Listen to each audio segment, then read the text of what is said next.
Fooramiin agarsiisa daldalaa Itoophiyaa fi Turkiyyee saglaffaan kan guyyoota lamaaf turu magaalaa Finfinneetti banameera. Sirna jalqabsiisa fooramichaa irratti argamuun ergaa kan dabarsan kantiibaa Ittaanaa fi hoogganaan biiroo misooma indaastirii magaalaa Finfinnee obbo Jaantiraa Rabbaay giddugala tuurizimii fi daldalaa jabduu ta'aa kan jirtu Finfinneen hawwattummaan investimentii magaalattiis akkaan guddachaa jiraachuu dubbatan.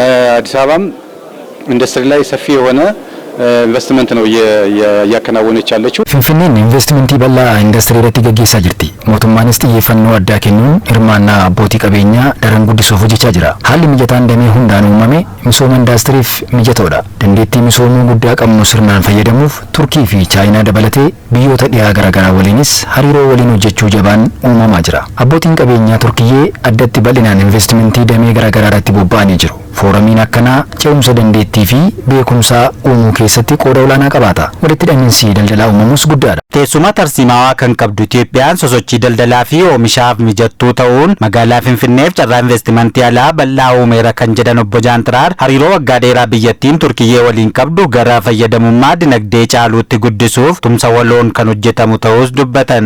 ይሄ የበለጠ በኢንዱስትሪ እንዲጠናከር hariiroon biyyoota lameenii caalmaatti damee indaastirii oomishaatiin akka cimu cancalli gabaa salphaan akka uumamuu fi misooma biyyoota lameenii keessatti illee dhiibbaa mataa isaanii qabaata. Walitti dhiheenyi fageenyaa biyyoonni lameen qabanis humna guddaadha. Humnaa fi qabeenya oomishaaf mijataa Itoophiyaan qabdutti fayyadamuuf kan dandeessisuu fi muuxannoo hedduun kan irraa argamu waan ta'eef xiyyeeffannoo addaan kan irratti hojjennu ta'a. Fooramii agarsiisa daldalaa fi investimentii saglaffaa Itoophiyaaf Turkiyyee kanarratti oomishtoonni fi investoroonni hedduun argamu kan dubbatan pirezidaantiin fooramii tumsa indaastiriiwwan addunyaa Turkiyyee Kutuukuu Beengaasiin gama isaaniin dandeettii misooma olaanaa biyyattiinii fi magaalaan Finfinnee qabdu guddina waloof oolchuuf caalmaatti kan hojjetamu ta'uu himaniiru. For the 9th WCI Forum Ethiopia, we brought strong Turkish manufacturers. Fooramiin hariiroo indaastirii addunyaa Itoophiyaa sagalaffaa kanarratti oomishtoonni Turkiyyee jajjaboo fi investoroonni hedduun akka hirmaatanii fi qabannee dhufneerra.